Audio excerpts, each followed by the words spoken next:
আজকের দিনটা হলো সানডে, মানে রবিবার, সপ্তাহের লাস্ট দিন। ছোটবেলায় সানডে মানে একটা আলাদাই ইমোশন ছিল।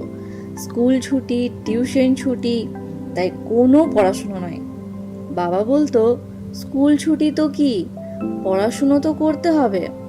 আমি বলতাম, সানডে তো, আজ আর কোনো পড়াশুনো নয়।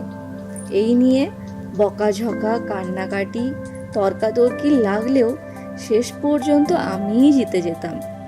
কিন্তু যত বড় হয়েছি তত সানডের মানে পরিবর্তন হয়েছে। এখন আর কোনো ছুটি নেই। আজ মর্নিং ডিউটি আছে, তাই কোনো রকম ঘুম থেকে উঠে রেডি হয়ে চললাম ডিউটি। তবে কাজকর্ম তো থাকবেই লাইফে। যতই কাজকর্ম থাকুক, সব কিছুর মাঝে নিজেকে তো একটু টাইম দিতেই হবে।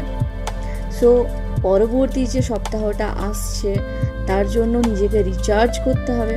সকালে সূর্যের আলোয় এই ফুলগুলো যেন আরও বেশি ঝলমল করছে।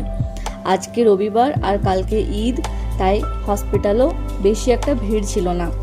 ডিউটি থেকে বেরিয়ে কিছু ফ্রুটস কিনে ডাবের জল খেয়ে চলে এলাম হস্টেল। ভিডিওটা ভালো লাগলে প্লিজ আমার চ্যানেলটা তোমরা সাবস্ক্রাইব করো। বাই।